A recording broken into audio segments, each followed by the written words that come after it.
1:04 p.m.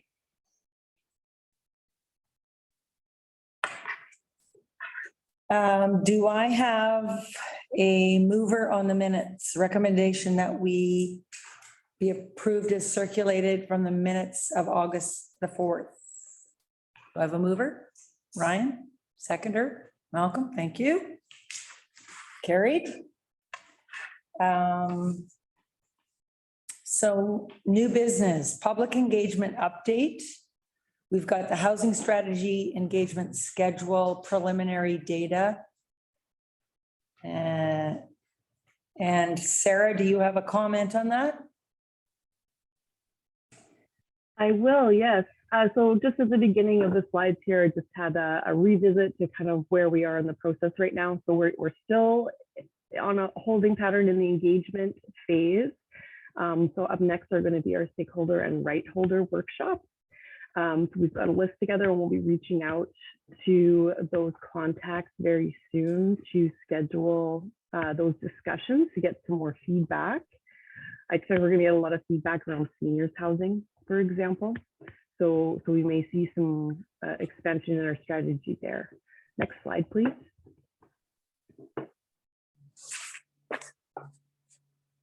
Next slide. So just to recap where we've been, where we are now, stakeholder consultation. Next slide. So public engagement update. Next slide, please. So just to recap on the survey, we opened it August 1st. We closed it on September 2nd. We had paper copies available through a variety of locations, and we advertised the survey all over the place. Local papers, website, social media posters around town and at our pop-ups. We received 256 responses, which is fantastic. I believe our housing needs assessment survey we did last year had more around 174 responses. So this is pretty good. This is awesome. We've got a growth there. So in terms of, the results, a quick snapshot, we've got a couple slides with some results. Of the respondents, 25% were seeking housing, so a quarter of the respondents. 60% were year-round homeowners. So that's pretty interesting. We got a good subset of people who live here in town year-round in terms of what their thoughts are around our survey questions. So as far as housing type preferences, after single detached, which is kind of anticipated that would be the highest preferred housing type, pocket neighborhoods, duplexes, and townhouses. Interesting. When it came to bylaws and policies, sort of our top three preferred strategies were a planned library, very dear to Councillor McKay's heart, allowing infill and allowing infill in all areas supported by the OCP. So go Councillor Airy.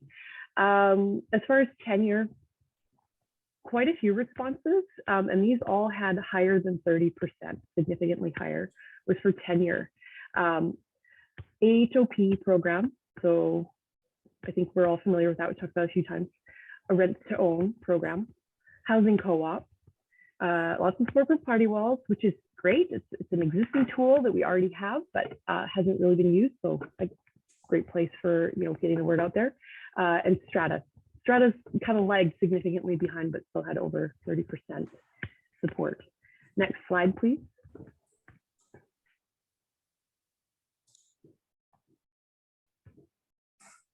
Thank you.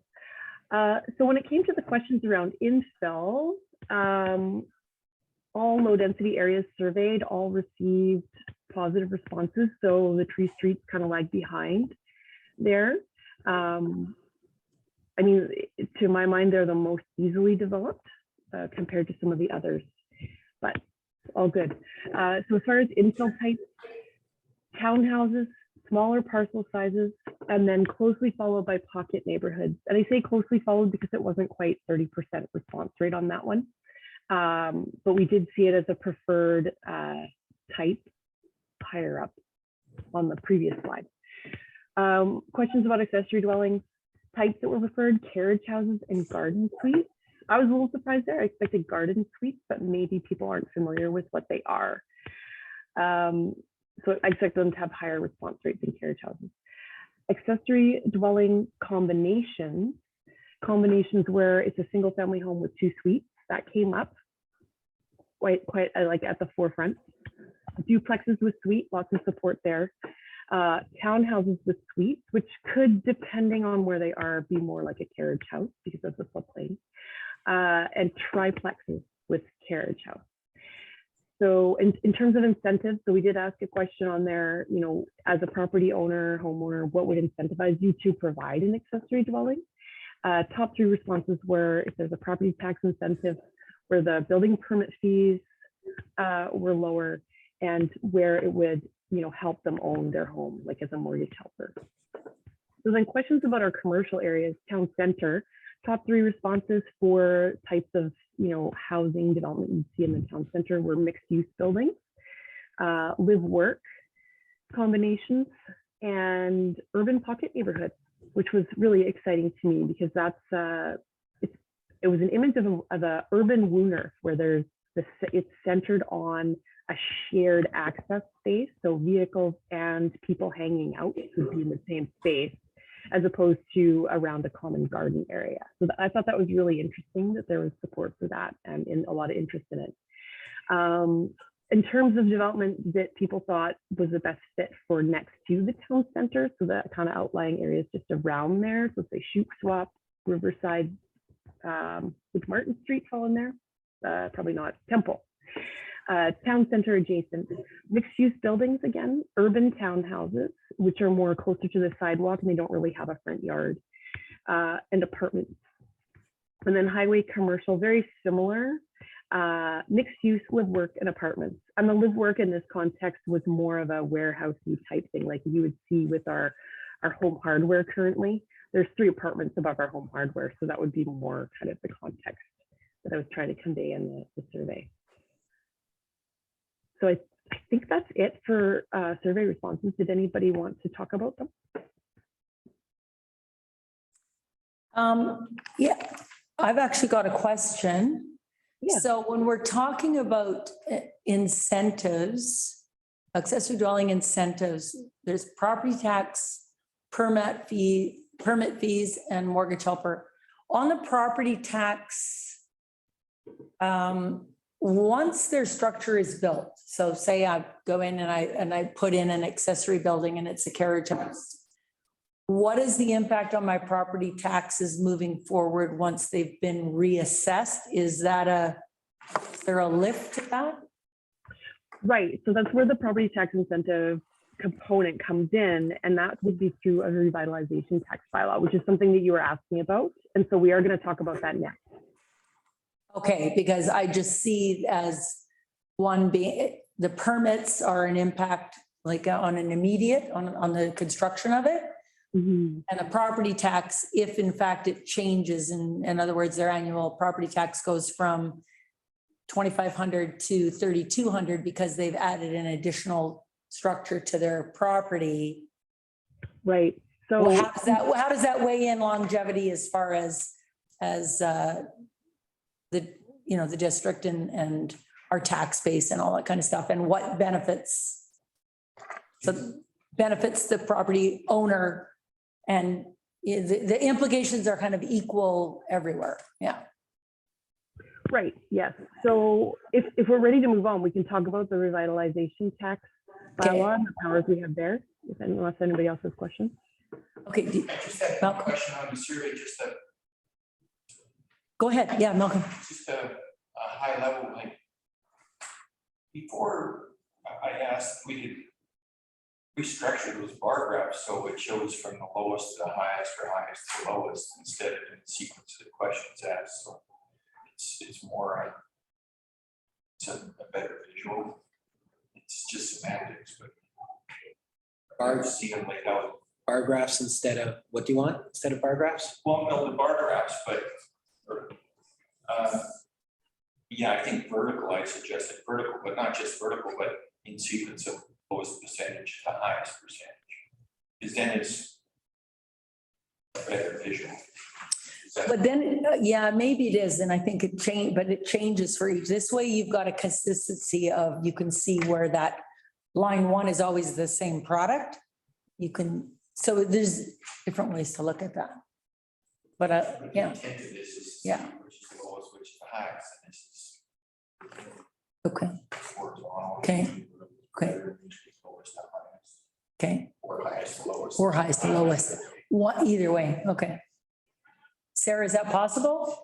Of course, yeah. So those results are directly pulled from SurveyMonkey. That's just how SurveyMonkey automatically generates it. So in terms of an appendices to the housing strategy, staff can take the time to rework that so that it presents differently. Okay, thank you. Sorry for the extra work there, Sarah. I'm sorry. Okay, I think we're good. Do you want to have a comment? No, I'm good. Okay, all right. All right, next slide, please.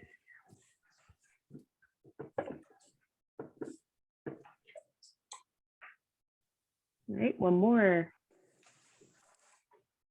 Okay, so revitalization tax exemption. So this is a topic right on here because Brenda had questions and I thought it was a good one just to bring to the committee in general. And we can definitely beef out our housing strategy with some more targeted recommendations in the strategy around this. So what are they? They're a tool to encourage development to achieve a range of economic or social objectives. They can provide provincial municipal tax relief on new construction only, so it can't be back, there can't be back payments, or if I'm making sense. Specific geographical areas or type of development has to be specified in that bylaw as to where it would apply or what it would apply to. And then it's only over a defined period, so it's not in perpetuity, to answer Brenda's question about the impact. So someone builds a suite, they get this incentive, there'll be a term, and that's something we can set in any changes in the bylaw. So typically it's a 5 to 10 year term ordinarily, but I've seen some that are a little different. The power to establish this is through the Community Charter Act. So the local government has to establish this bylaw. Rules, it has to tie to our official community plan and our zoning bylaws. The bylaw has to have reasons for it within the bylaw, like why that's being done, specific goal, and the area where it applies has to be defined.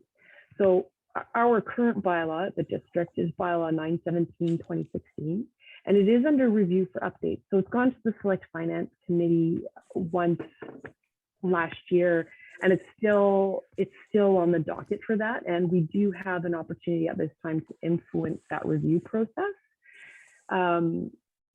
And potentially implement changes. So as far as immediate goals that we could identify in the housing strategy, some revisions to this bylaw would be low-hanging fruit for the next year or two, depending on how priorities go with the new council. Next slide, please. So what we currently have exemptions for, it really doesn't serve any of our goals on the housing committee. So there's 4 exemptions at the moment, 1 in the town center, 1 in highway commercial, and that's for all types of commercial development. And then we've got some specific exemptions for specific types of development. 1 is to get a hotel here, and the other is to support the development of industrial projects. Next slide. Can you pause, Malcolm? Yeah, I'm just, can we comment as you go through them, Sarah? Is that okay? Sure, say that again. You're echoing a bit. I'm having trouble. Is it okay to comment as you go through the slides? Yeah, for sure. Yeah, yeah. It's more of a council decision, but then housing committee decision. But I think industrial development, like if we lean towards some sort of tax exemption on new infill housing, we're losing revenue on new construction. So we want to try and reduce the loss, if you will. So I'm thinking for industrial development, our industrial park is almost full, pretty much full. Current building permits pending and stuff. And I think highway commercial will develop on its own. I don't think it needs incentive because it's very limited. commercial. I think that we drop the exemptions for highway, commercial, and industrial, and keep it for the town center. We Mhm. want to encourage development for town center, and keep it for the hotel, because we've got a hotel study can support a hotel. But maybe, I don't know, as a committee, if we can recommend a council, maybe drop the industrial and the town center development. So we're still generating some revenue from stuff there, because we're going to lose revenue on any potentially lose revenue. Say in the tree streets, if we allow infill and the new building is tax exempt on a piece of property where it's subdivided and tax exempt for 5 years, we're not generating tax from that new building, but we're creating housing. Right, yeah. So is that something we do as a committee, that we look at the 4 existing exemptions and say that, you know, I mean, during the slide presentations, it's going to say, do we need all these for losing money? Use it all. I think the industrial and the heavy commercial will work well in their own parts. Right. I tend to agree. On the revitalization tax exemption, on all the suggestions, they caution you to making sure you balance it, because if exactly that, right, with council. Maybe I think we can maybe suggest, it could be a recommendation. Sarah, you would know that. Can we make that recommendation in our document as a whole, that when it comes to that, because it's going to be a council decision regardless, Yeah, that's all this. right? Yeah. Of Right, course, yeah. Yeah, so I mean, we could have statements in there where we say, okay, in terms of your town center, like we recommend that it be tightened up to be more specific about type of development within the town center. Like your highest incentive for commercial development in the town center are those that include a strong multifamily residential component on the first 2 stories or something like that, right? Or we could build something in where we have incentives, say in industrial, that it's specifically an incentive for them to provide employee housing, like seasonal employee housing on their industrial site for their staff, for example. Yeah.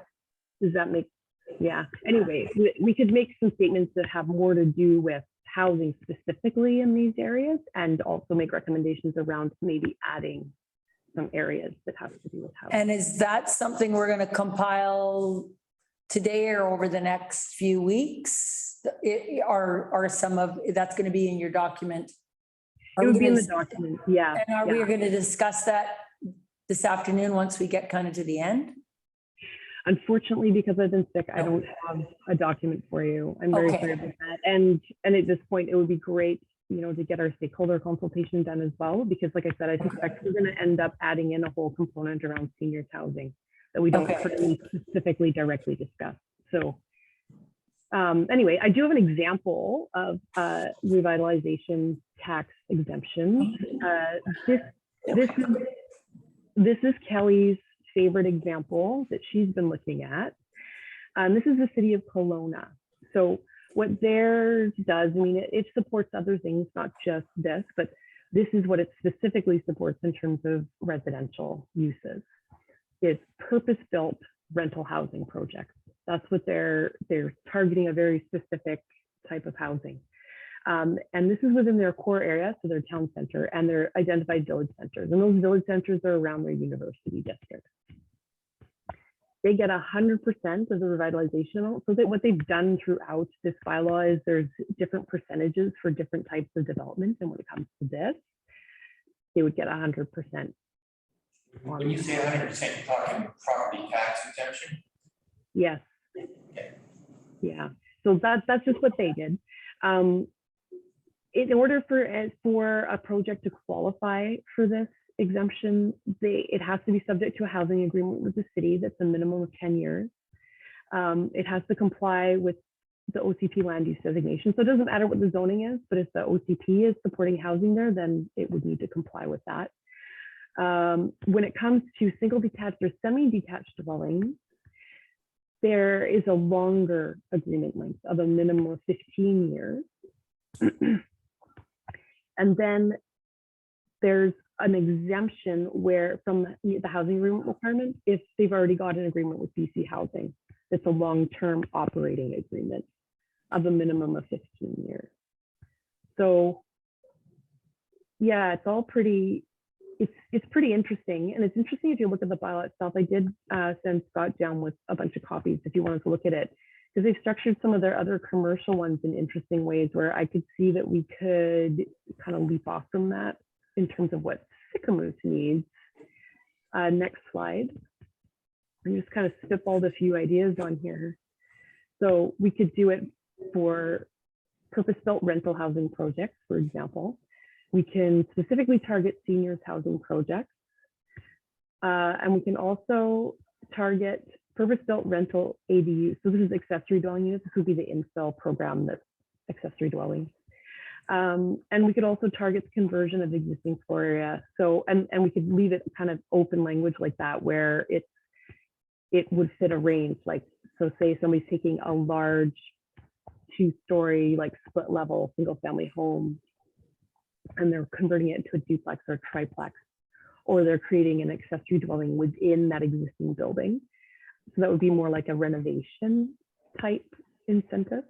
Because this is all tied to building permit values, by the way.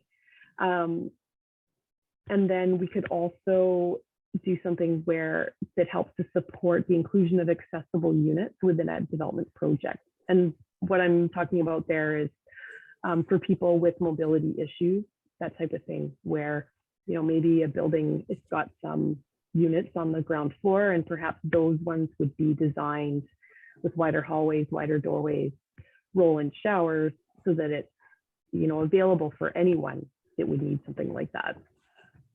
Question. Those are a few ideas, right? Yeah, so. There's a question on the floor. Malcolm? Try not to fall upon. So you're basing these ideas back towards the needs, the housing needs assessment and the housing gaps that were identified, and trying to bring forward ideas to cover those up. That looks like how you're approaching it there, Sarah. Yeah. So I don't see young families in there. So yeah, so that would be where, and I wasn't sure how to phrase that, and I was thinking that I would want to pick some brains around, right? Because there's the rent to own, there's the interest in the rent to own program, there's the interest in the AHOP program, and interest in party wall agreements, which will support row housing. And so, I mean, those could all be things that are sold on the market, but subject to agreements to kind of keep them affordable for, you know, 10 to 15 years. So those ones certainly, yeah, I'm just wasn't sure how to write something like that. I like the example from Kelowna, and I like the idea of using best practices. They've already implemented theirs, and it's, I'm guessing it's working. So we don't have to reinvent the wheel. We just have to look at other communities, see what's working, and use their best practices. So that Kelowna example is great, and yet tied to a housing agreement. So developers don't sneak in there, get the tax exemption for say 5 years, and then flip the property. It's out of the market. I guess. Yes, Yes, go on. my concerns, and like, it's probably not out there, but most of the examples we've seen over the last few, or since we've started this, are big cities, and I don't know if they're just publishing things, but Kelowna, Qualicum, Parksville, places like that, where 2,700 people are, and our tax base is much different. You know, we're never going to be Kelowna. We don't have the area to be Kelowna, and same with some of the island things. Is there anyone who's kind of the size of us? I know that we looked at Golden, but again, a bit bigger than what Sycamoose is or has been. Like, Sycamoose really hasn't grown that much over the past, it goes up and down since the 80s, but we kind of stick between the 2,200 to 3,000 mark. Is that about right, Mel? Well, the new candidate So that would be my question is, are there assessments with, Went from 23 to 2,600 in 5 years. right, but we did that in the 80s also. Yeah, this is a slower, steadier growth. Yeah, but I mean, sick moose boomed in the 80s, right? And then it died big time. And so we're trying to build a stable community that's not doing that, not boom or bust. But are there communities that are like us? And I don't, maybe there's not. But- Harrison Hot Springs might be a good example, because it's a resort-based community. It's probably really close to the same population as a resort community. Right. So And are we going with resort now? Because I thought we were kind of trying to back away from, designated. Yeah. But we are a resort community. That's different than designated as a resort. okay, I don't think we're suggesting be designated as a Okay. resort, but I just referred to it as, sliding into winter. Yeah. Summer. So Harrison might be close, and the cost is maybe about a little bit bigger than us, but yeah, and the cost might be something to look at because they're trapped in the mountains too, right? They don't have a lot of place to go. They have a larger staff, right? And so they've got a bigger budget to hire lawyers, that to sue their lawyers, do all the public engagement. So when we use best practices and grab one of theirs, it's probably 2 years in the making.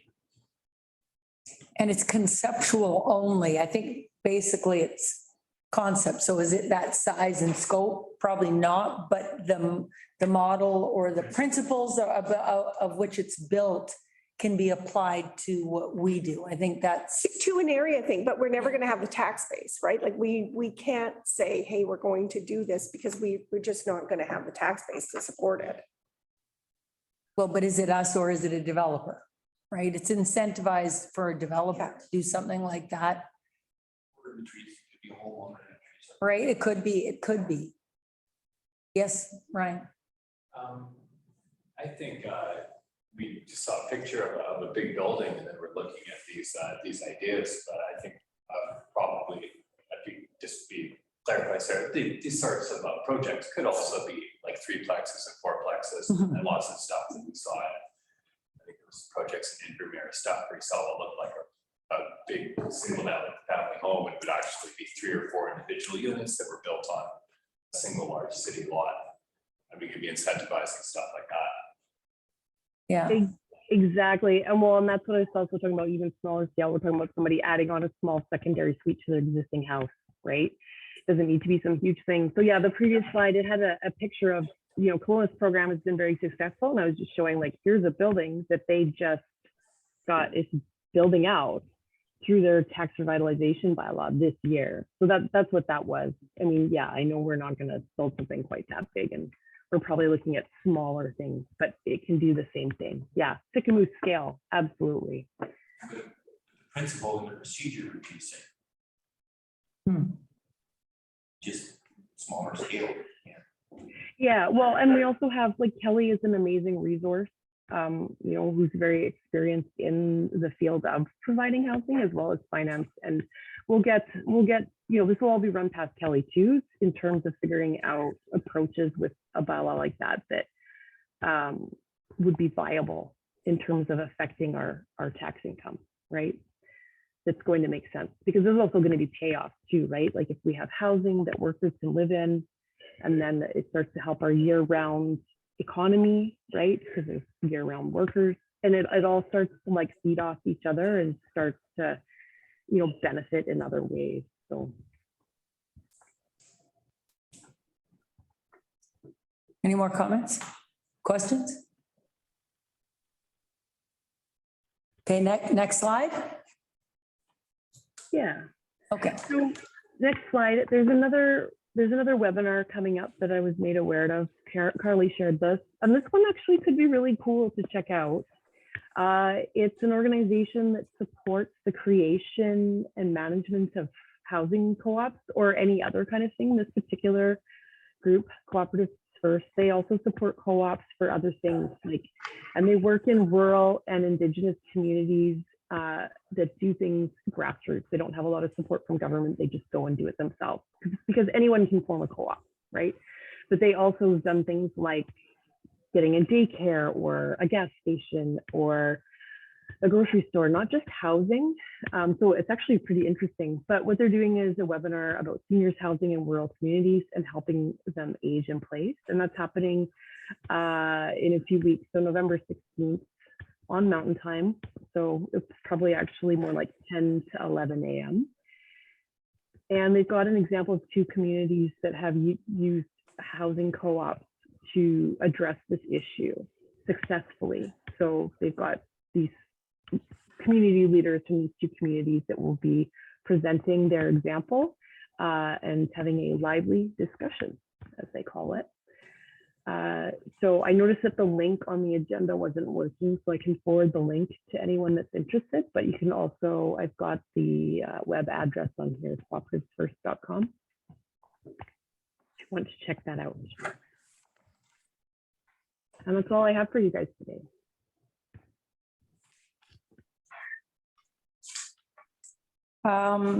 So what is our next step? So our next step, we're going to get our stakeholder sessions set up. Anyone who wants to come and join in on those, it would be much appreciated. I can send out an email once we've got dates and times kind of nailed down. And once we've got that feedback, then we can build out our housing strategy. And by then, hopefully we'll have the rest of the 2021 census data available. I have been going through that and I have been compiling it into an appendix or an addenda to the housing strategy. But we are still missing a lot of data. So that's been coming along. And the other addendum appendix would be the SurveyMonkey results, which can be recompiled in a slightly different format to make them a little more easily read. But yeah, once we've got all that put together, we can bring that document back to the committee to look at and discuss, and then decide from there, whether or not it's time to recommend it to council, or if you need any more tweaks. So we may be pushing into October at this point. Sorry, I missed that. So we may be pushing into October in terms of completing this work, which would mean that we might not see it at a housing committee meeting, like a completed document for your review, until say November, the first meeting in November. So first meeting in October, we hopefully will have done some stakeholder consultation and we can report back on that. But we may still have some sessions that could be happening in October. Okay. Do you have dates set up at all for the stakeholder question session? Not yet. So I do have a list. I have a list of people to contact, and I'm grouping them into different groups that I would have at the same session. So I'll reach out to them with maybe 3 different dates and times and see what comes back from those groups. And in terms of nailing down specific days and times. Okay, Malcolm's got a question? Yes, sir. Thank you for your work and your stuff you give us to read over today. How does our municipal election impact this committee? This election's October 15th. Councillor Ryan and myself might not be councillors. How does this committee transition the election? Or how's that work? So in terms of members, like the mayor appoints them. So, any changes with the mayor, I'm not sure. Like Scott, maybe you've gone through more changes with councils than I have. But yeah, we could end up missing a meeting.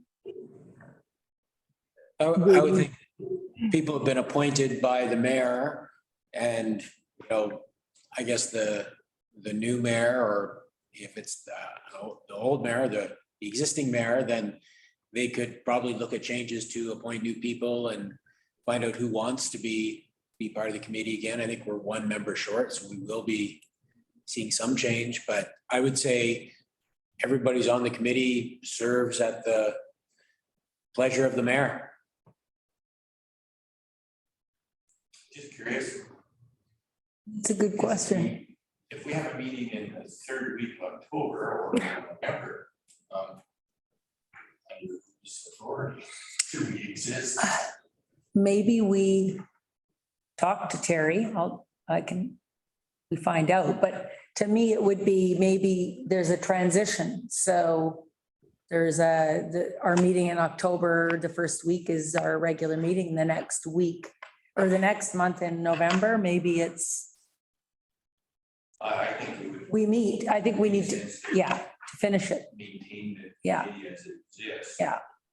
And make her recommendations to the council and they, Yeah. for continuity, Mhm.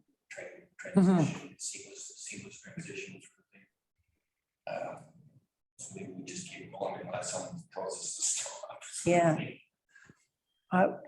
Yeah, I think that's a good idea, but that's something. So Sarah, I'll actually speak to Terry Rice and ask him his vision or ask him what he's thinking. But that makes sense to me, but I think that it's a committee that he created, so. When is our next meeting? I'm sorry, Sarah. Would be October, so the first Thursday in October. Sixth. So we- Sixth? do it. Yeah. We'll probably know more then. Yeah. Yes, yeah. Okay. Any more questions that need to be answered, concerns? Thank you very much, Sarah. You're very welcome. I appreciate you putting that all together. Feel better. Yeah, I'm working on it. Thank you. okay. I am going to then recommend that the Housing Committee meeting for September 8th, 2022 be adjourned at 1:40 PM. Short meeting. Crazy. Yeah. All right, thank you, Sarah. Thank you. Have a good day. Thank you. That was a quick one. Are we still on, Was Tape? there anybody else? are we still on tape? Was there Or anybody else recorded? Signed on? How to tell. I can't.